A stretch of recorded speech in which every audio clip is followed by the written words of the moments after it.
Hello everyone, के छ हजुरहरूको हालखबर? एकदमै चिसो बढेको छ है। उसको 15 पनि भइसक्यो आज। कस्तो लाग्यो तपाईँलाई? हजुरहरू चाहिँ के खाँदै हुनुहुन्छ त 15 पुसमा? हामी चाहिँ यसपालि ढकने बनाएर खाँदैछौँ। खासमा त लट्टे खाइन्छ। पहिला पहिला त 15 पुस माघे सङ्क्रान्तिहरूमा चाहिँ मिठो मिठो खाने, लट्टे खाने, घिउ भात खाने चलन थियो। आजभोलि त जहिले फुर्सद हुन्छ, जहिले खाना मन लाग्छ त्यही बेलामा बनाउन सकिन्छ। म चाहिँ आज लट्टे नबनाएर ढकने बनाउन जाँदैछु। हाम्रो मम्मीहरूले बनाउनु भएको ढकने चाहिँ यसरी नै चामल भिजाएर अनि घिउमा मजाले भुटेर अनि दुध चाहिँ धेरै नै हालेर खिर जसरी बनाउनु हुन्थ्यो है, हल्का गिलो हुन्थ्यो क्या। अनि मैले चाहिँ आज यो युट्युबबाटै हेरेर बनाउनु लाएको हो। फर्स्ट टाइम बनाउनु लाएको मैले चाहिँ चामललाई नभिजाइकन घिउमा भुटेर बनाउँदैछु। खर्र परेको खाले ढकने बनाउन जाँदैछु। कस्तो हुन्छ है त हेर्नु होला। अनि यसपालि हाम्रो मम्मीले पनि तिजमा बनाउनु भएको थियो कि, उहाँले चाहिँ चामल भिजाएर बनाउनु भएको थियो तर एकदमै मिठो भएको थियो कि। अनि मैले चाहिँ चामल नभिजाइ बनाउन खोजेको, कस्तो हुँदो रहेछ ट्राई गरौँ भनेर अनि म बनाउँदैछु। सुरुमा मैले चामललाई मजाले भुटे घिउमा। घिउ चाहिँ खासै धेरै राखेको छैन मैले।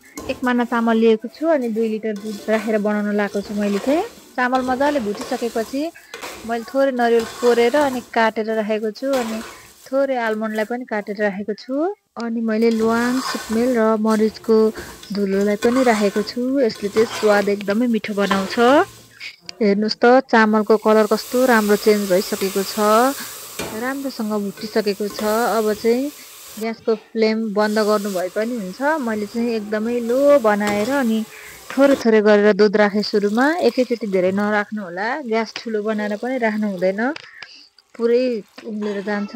अनि यसरी थोरै थोरै गरेर राख्दाखेरि उम्लिँदा नि उम्लिँदैन, छड्केर पनि पोल्दैन। अब यसलाई चाहिँ चलाइरहनु पर्छ नत्र टाँसिन्छ। हजुरहरूलाई हाम्रो भिडियो कस्तो लाग्दैछ प्रतिक्रिया दिन नबिर्सिनु होला। मैले धेरै भिडियो राखेको छु, हेरेर मन परेमा लाइक गर्न नभुल्नु होला अनि सब्सक्राइब गरेर साथ दिनु होला। अब म चिनी राख्दैछु।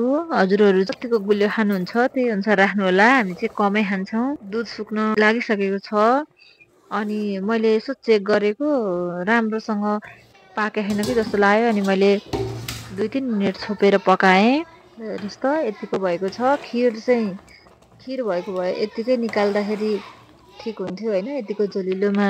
यो चाहिँ अब फर्र खाले बनाउने भएकोले अलि दुध मजाले सुकाएर अनि बल्ल ग्यास बन्द गर्ने हो। 2-3 फेर 2-2 मिनट छोपेर पकाएँ मैले। अब चाहिँ राम्रोसँग पाकिसकेको छ। अब यसलाई म निकालेर राख्छु। हेर्दा त ढकनी एकदम राम्रो बनेको छ। अब खाँदा कस्तो भएको छ कुन्नि। मैले आज ढकनेसँग खानको लागि आलु फ्राई, मुला र टमाटरको अचार अनि साग बनाएको छु। हाम्रो घरमा चाहिँ सबैजनालाई एकदमै मिठो लाग्यो यसरी बनाएको ढकने। हजुरहरूले पनि खानुभएको छैन भने एकपटक अवश्य ट्राई गर्नु होला। हाम्रो भिडियो अन्तिमसम्म हेरिदिनु भएकोमा हजुरहरूलाई धेरै धेरै धन्यवाद।